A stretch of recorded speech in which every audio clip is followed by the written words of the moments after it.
our chapter that what is electricity, right?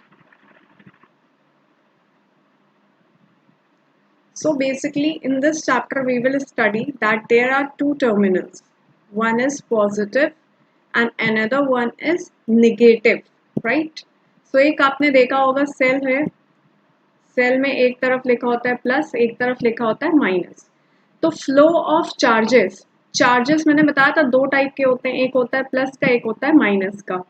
Same charges एक दूसरे को क्या करते हैं, रिपेल, मतलब दूर अवे, दूर जाते हैं, राइट? और अनलाइक चार्जेस लाइक ये हैं, ये दोनों एक दूसरे को क्या करते हैं, अट्रैक्ट, राइट? ये आपके बुक में ऑलरेडी मेंशन है. If you can see the basic introduction that there must be something flowing in the wires, this something must be have energy, that something is known as electric current, and this something is known as electric current, right? So इसी को हम क्या बोलते हैं, electric current. The electric current gets converted into light. The current flows from positive to negative. तो flow of current कहाँ से होगा, पॉजिटिव टू नेगेटिव, राइट? हमेशा करंट कहाँ से फ्लो करेगा, पॉजिटिव से नेगेटिव में, राइट? Positive to negative. Is that clear? The arrangement of an electric current flows in a conductor when it is conducted to the source of electric current is known as electric circuit. So what are the electric circuits now? Circuits वो होता है जैसे suppose करो ये source है bulb हमारा, ठीक है, ये बेल, ये हमारा बैटरी है या फिर सेल है, ये पॉजिटिव से कनेक्टेड है और ये हमारा साइड किससे कनेक्टेड है, नेगेटिव से. ये है वायर, ये है सोर्स बल्ब. तो ये पूरा कंप्लीट, ये हमारा क्या है, सेल, ठीक है. तो ये पूरा अरेंजमेंट, इसको हम लोग क्या बोलते हैं, सिंपल सर्किट डायग्राम, ठीक है. सिर्फ आपने इसको ऐसा ही देखना है, राइट? सो अब इसमें जब एक केवल होता है अरेंजमेंट तब हम इसको क्या बोलते हैं, सेल. जब मोर देन वन होते हैं तब हम उसको क्या बोलते हैं, मोर देन वन सेल, तब हम उसको बोलते हैं बैटरी, राइट? जब मोर देन वन सेल होगा तब उसको क्या बोलते हैं, हम बैटरी बोलते हैं उसको, right? As you can see the diagram 17.2. Now what is a switch? अब स्विच क्या होता है, जिससे हम क्या करते हैं, ऑन या फिर ऑफ. आपने घरों में देखा होगा क्या होता है, वहां पे स्विच होते हैं जिसका फंक्शन क्या होता है, ऑन या ऑफ करना सर्किट को. अगर सर्किट बीच से टूट जाता है तो मतलब ये स्विच हमारा क्या है, ऑफ है, मतलब ब्रेक हो गया है, राइट? ऑन करते समय ये पूरा कनेक्टेड रहता है तो हमारी इलेक्ट्रिक अप्लायंसेस जैसे फैन है, लाइट है, वो जलती रहती है. Is that clear? Now you can see the page number 202. If you disconnect the wire from the cell or one of the wire, then the bulb does not glow. This is because the path of how obstructed the insulator and the position on or off is. Simple सी मैं आपको बात बताऊं, अगर ये circuit closed है, मतलब ये कहीं से भी ब्रेक नहीं, कहीं पे भी ऐसा लग रहा है कि जगह है या ब्रेक है, तो इस क्लोज सर्किट को कहते हैं कि ये कौन सी पोजीशन है हमारी, ऑन. और अगर ये अगर ब्रेक हो गया तब हम बोलेंगे कि ये क्या है, ऑफ पोजीशन. अगर ये क्लोज्ड है तो ये ऑन है की हमारी, ठीक है, इलेक्ट्रिसिटी फ्लो करेगा. ब्रेक हो जाएगा तो ये कौन सी पोजीशन हो जाएगी, of.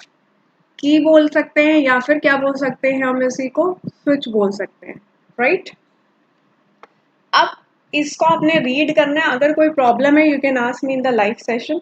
Appliances such as bulb, any of the any appliances uses the electric current in the circuit for some useful purposes. Filament होता है, कई बार देखा होगा कि बल्ब में क्या होता है, कब कहते हैं हम लोग, पहले ज़्यादा यूज होता था बल्ब, राइट?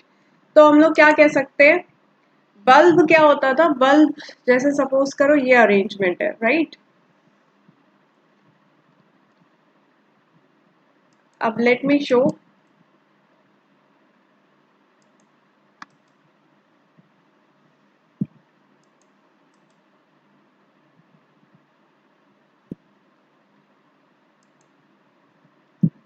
तो जैसे सपोज करो ये बल्ब है, ठीक.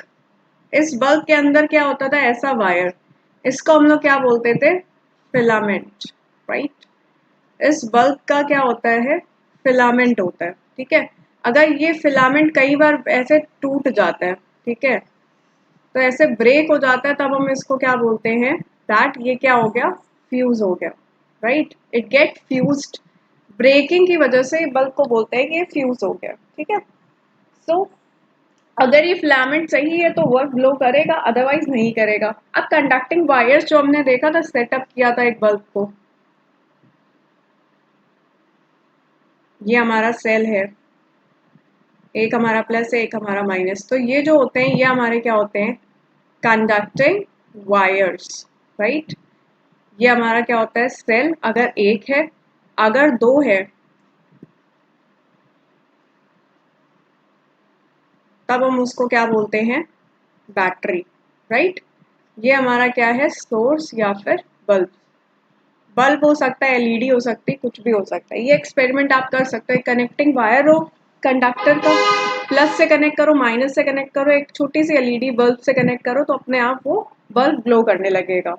इसको अगर हमने ओपन छोड़ दिया या कोई वायर कनेक्टेड नहीं है, तब ये क्या होगी, उसकी ऑफ पोजीशन, मतलब बल्ब ग्लो नहीं करेगा। तो you have to practice the symbols given on page number 203, ठीक है। एलिमेंट्स इसके क्या होते हैं मैंने अभी बताया, स्विच ऑन है कि ऑफ है, सेल, बैटरी, कंडक्टिंग वायर और लैम्प, ये ऑलरेडी मैंने एक्सप्लेन किया।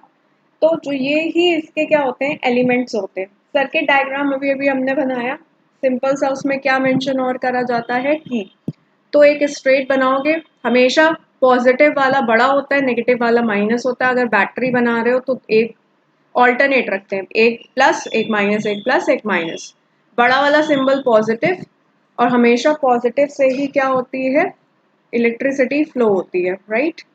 यहाँ पे हमने की का अरेंजमेंट किया, और ये हमारा क्या है, ये स्केल से बनाना तो सही बनेगा। हमेशा करंट कहाँ से फ्लो करेगा, positive towards the negative terminal, right.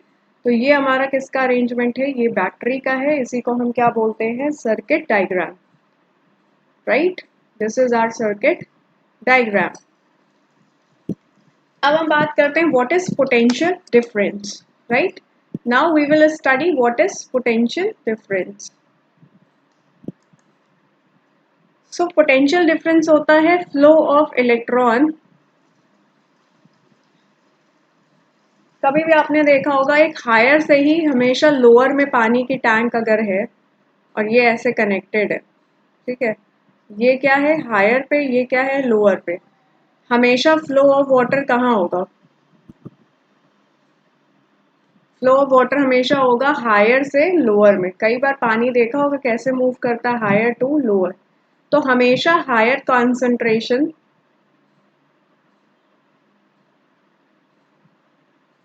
से लोअर कंसंट्रेशन जो भी मूवमेंट होता है उसको हम क्या बोलते हैं, पोटेंशियल डिफरेंस, ठीक है। मतलब हायर कॉन्सेंट्रेशन क्या होता है, आपने पढ़ा होगा सेल में अगर बात करें, तो higher concentration is positive terminal, और ये होता है हमारा नेगेटिव टर्मिनल, राइट। तो हमेशा पोटेंशियल डिफरेंस कहाँ होगा, movement from positive to negative, हमेशा कहाँ से मूवमेंट, पॉजिटिव टू नेगेटिव। हमेशा हायर कॉन्सेंट्रेशन से लोअर कॉन्सेंट्रेशन में जो भी मूवमेंट होता है उसको हम लोग क्या बोलते हैं, पोटेंशियल डिफरेंस, राइट। इसमें दो डायग्राम्स के देना कि वाटर कहाँ से कैसे फ्लो करता है। तो सिंपली पेज टर्न कर लो, पेज 204 पे देखेंगे दैट कभी भी पंप वगैरह हो तो एक डिफरेंस क्रिएट करेंगे तभी फ्लो ऑफ इलेक्ट्रिसिटी या करंट हो सकता है, राइट। तो अब हम पढ़ेंगे इसमें आगे, एक हमारा पॉजिटिव होता है, एक हमारा नेगेटिव होता है, हमेशा पॉजिटिव टू नेगेटिव टर्मिनल ही फ्लो करेगा, राइट। अब इसमें हम आगे पढ़ेंगे कि इलेक्ट्रिक इफेक्ट्स क्या होते हैं, इफेक्ट्स ऑफ इलेक्ट्रिक करंट। तो there are 2-3 effects of the electric current, right. तो now we will study about the effects of current, right. पहला हमारा क्या होता है, हीटिंग इफेक्ट, कि कई बार देखा होगा बल्ब गर्म हो जाता है ज़्यादा देर जलने के बाद, ठीक है, हीटिंग और लाइटनिंग इफेक्ट। दूसरा हमारा क्या होता है इसका, magnetic effect, magnetic effect, right. तो या तो इलेक्ट्रिक इफेक्ट होता है या तो हमारा क्या होता है, मैग्नेटिक इफेक्ट होता है। ये दो इफेक्ट्स के बारे में हम डिटेल में पढ़ेंगे हमारे नेक्स्ट टर्न पे। हीटिंग इफेक्ट का एग्जांपल बल्ब। बल्ब को कभी भी देखो बहुत टाइम तक हीट जलता रहेगा तो वो क्या करेगा, हीट प्रोड्यूस करेगा, ठीक है, it produces a heat, that is known as your heating effect. Magnetic effect आपका कहाँ होता है, बेल्स वगैरह, वायर में इलेक्ट्रिसिटी पास करो, मैग्नेटिक इफेक्ट की वजह से वो क्या करती है, गॉन्ग को strike. So we will study with page number 205 in our next. Heating effect आपको पढ़ना है कि जैसे कई बार करंट क्या होता है, कुछ एनर्जी को कन्वर्ट कर देता है इनटू हीटिंग, हीट प्रोड्यूस करने के लिए। तो आपने क्या करना है, एक अरेंजमेंट करना है, दो एक्टिविटीज प्रोड्यूस करनी है, जिसमें सर्किट में से लगातार करंट पास करोगे तो क्या होगा, नेल जो है वो थोड़ा सा हीट कर जाएगा, राइट। अब लाइटनिंग इफेक्ट क्या होती है, this is the heating effect की एक्टिविटी में हमने क्या शो किया, that some of the electric energy get converted into heat energy. This is the heating effect of the electric current. Greater the resistance, resistance क्या होता है, जितना ज्यादा ऑब्स्टिकल हो। व्हाट इज रेजिस्टेंस, जो रोकता है करंट को, या जिसको बोल सकते हैं ऑब्स्टिकल्स, रुकावटें, ठीक है, उतना ही ज्यादा हीट प्रोड्यूस होगा, the greater would be the heat generated. That is why copper wire has very little, और कॉपर वायर में इसीलिए रेजिस्टेंस कम होता है क्योंकि उसमें करंट अच्छे से फ्लो करता है। नाइक्रोम वायर में सबसे ज़्यादा होता है रेजिस्टेंस, इसी वजह से जो हमारे आयरन होते हैं प्रेस करने के लिए उसमें ये सब रेजिस्टेंस क्या होते हैं, ज़्यादा। तो ये reasoning as it is learn करनी है। The heating effect of current is used in large number of domestic and industrial such as room heaters etc. So in the electric bulb, the filament gets so hot that due to the current flowing to it, it glows and produces light. और glow करने में जो produce होता है वो एक तो heat करता है, दूसरी चीज lightning effect भी produce करता है, right? तो ये आपने prepare करना है। फ्यूज का जो भी है घरों में देखा होगा, फ्यूज होता है या एमसीबीज भी हम यूज करते हैं वो। and magnetic effect we will study in our next lecture, and we will finish off the chapter by next, right? And I will be attaching the answers of the exercise in the form of the word, okay? You can write down the answers from there. That's all for today. Thank you.